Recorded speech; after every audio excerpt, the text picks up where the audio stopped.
لہذا عزیزان گرامی یہ در حقیقت ذکر الہی سے جب روح غافل ہو جائے تو پھر روح کی موت واقع ہو جاتی ہے. اور ذکر الہی، ذکر حسین، ذکر بطول، ذکر نبی، اور یہ بھی طے ہے، بات ہے تو اس لیے عرض کر رہا ہوں، جگہ ہے کہنے کی، ہم نے کبھی بھی مولا علی کو، جناب سیدہ کو، امام حسن امام حسین کو نبی سے بڑھایا نہیں ہے، ہم بڑھا بھی نہیں سکتے. جب کسی شخص نے مولا کائنات سے 10 سوال پوچھ لیے اور ہر سوال پر میرے مولا علی کے چہرے پر تراوٹ، خوشی اور سرور بڑھ رہا تھا، تو پوچھنے والے نے کہا یا علی آپ میرے سوالات سے اکتا تو نہیں رہے؟ فرمایا اللہ نے ہمیں بھیجا ہی اس لیے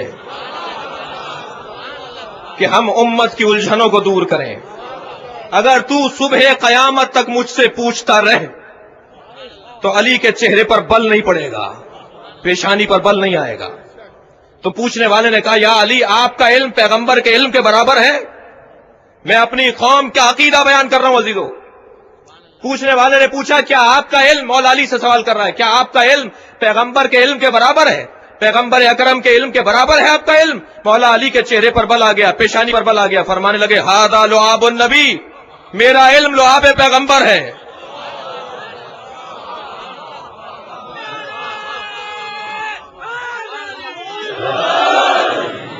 لہذا جب کہا جائے ذکر الہی، ذکر حسین، یہ کیا ہو رہا ہے اس مجلس میں؟ کیا ہو رہا ہے اس مجلس میں؟ ذکر الہی تو ہو رہا ہے نا. ذکر الہی کا ایک انداز ہے، ان لوگوں کو یاد کرو جنہوں نے اللہ کے ذکر کو یاد رکھا. لہذا جب روح کو ذکر الہی سے عاری کر دیا جائے تو اس کی موت واقع ہو جاتی ہے. بدن کی جب موت واقع ہوتی ہے تو اسے غسل دے کر، کفن پہنا کر دفنا دیا جاتا ہے. یہ اب زندوں میں رہنے کے قابل نہیں ہے، اس سے تعفن اٹھے گا، اس کے لیے بھی نقصان دہ ہے اور زندہ لوگوں کے لیے بھی نقصان دہ ہے. لہذا اسے اپنے درمیان سے لے جا کر قبر کے حوالے کر دیا جائے. اور جب روح ذکر الہی سے، ذکر اہل بیت سے غافل ہو جاتی ہے تو اس کی موت واقع ہوتی ہے. بعض روحیں قریب مرگ ہوتی ہیں مگر ایک جملہ، ایک فقرہ، ایک حدیث، ایک نصیحت ان کی روحوں کو زندگی عطا کر دیتی ہے، شفا مل جاتی ہے انہیں. جہانگیر قشقائی 40 سال تک موسیقار ہیں، کوئی تعلق نہیں ہے، روح مردہ، کوئی تعلق نہیں ہے ان کا دین سے، مکتب سے، اللہ سے، ذکر الہی سے، قرآن سے، خوف قبر سے کوئی تعلق نہیں. موسیقار ہیں. وہ گٹار کا تار ٹوٹ گیا، اسے بنوانے کے لیے اصفہان کے شہر میں آ گئے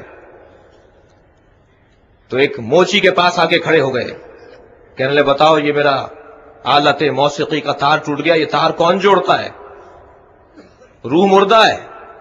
کہ ایک مرتبہ اس موچی نے سر سے لے کر پیر تک دیکھا اور کہا تمہارا بھی تو اللہ سے تار ٹوٹا ہوا ہے.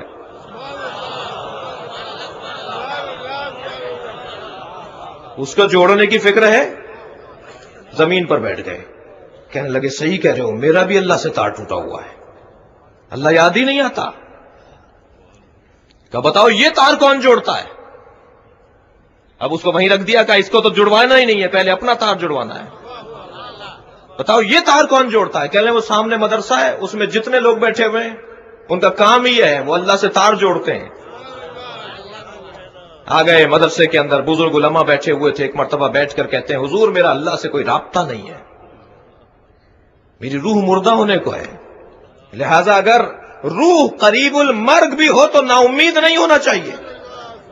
بعض اوقات ذکر حسین کا تبرک بھی روح کو حیات عطا کر دیتا ہے. لہذا روح کی حیات چاہیے.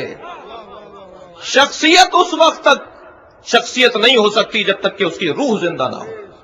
توجہ ہے نا حضرات کی؟ بدن مر جائے تو اسے قبر کے حوالے کر دیتے ہیں.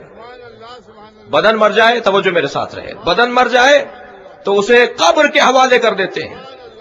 عزیزان گرامی، روح کی موت بڑی خطرناک موت ہے، مگر اسے شفا مل سکتی ہے ایک واعظ سے، ایک نصیحت سے، ایک ایسے جملے سے کہ جو اس کی روح کو زندگی مل جائے۔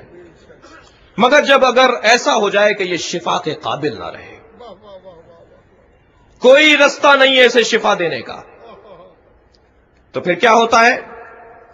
اس کے جو تعفن اس سے ابھرتا ہے وہ مشام کو نقصان نہیں پہنچاتا، روحوں کو نقصان پہنچاتا ہے۔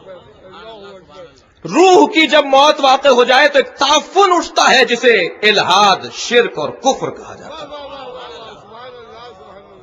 یہ معاشرے کو بھی مشرک بنا دیتا ہے، یہ معاشرے کو بھی کافر بنا دیتا ہے۔ عزیزان گرامی، جب بدن اور روح زندگی گزار رہے ہوں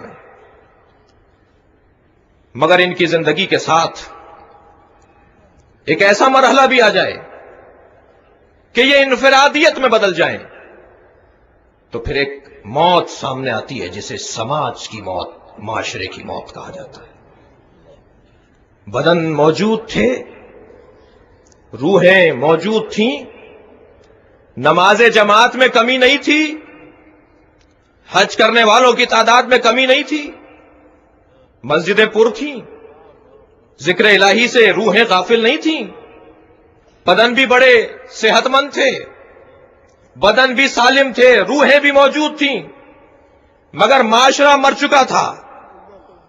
بھئی یزید فاجر و فاسق تھا، یہ امام حسین امت کی اصلاح کو کیوں جا رہے ہیں؟ امام حسین کو تو یزید کی اصلاح کے لیے جانا چاہیے۔ فرما رہے انما خرجت لطلب الاصلاح فی امت جدی۔ جب امت موت کا شکار ہو جائے تو اب شخصیت کا کردار شروع ہوتا ہے۔ مجھے معاف کریں گے، میری تمہید شاید طویل ہوئی۔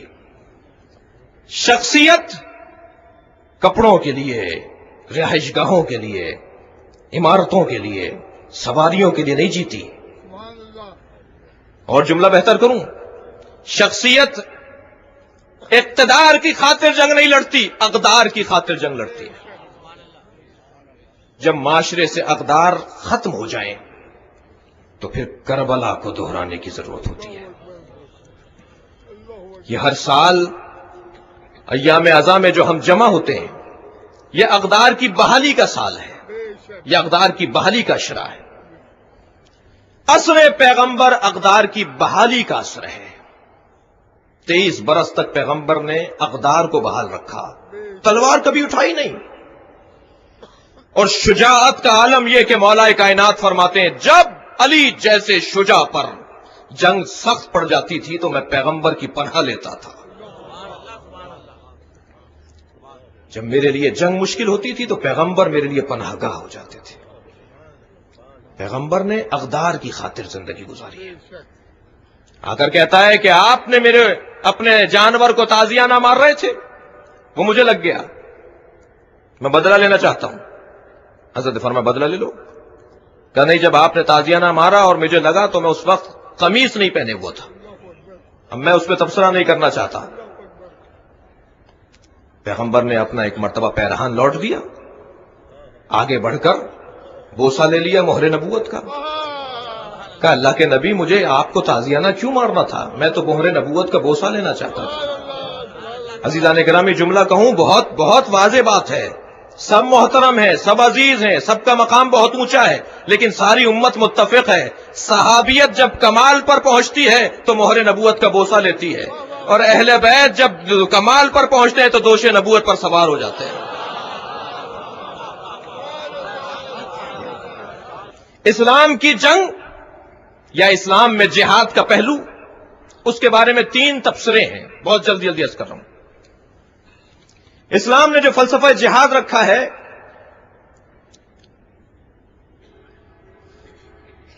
اس میں سمجھنے کی ضرورت ہے کہ اس کا ہدف اور مقصد کیا ہے۔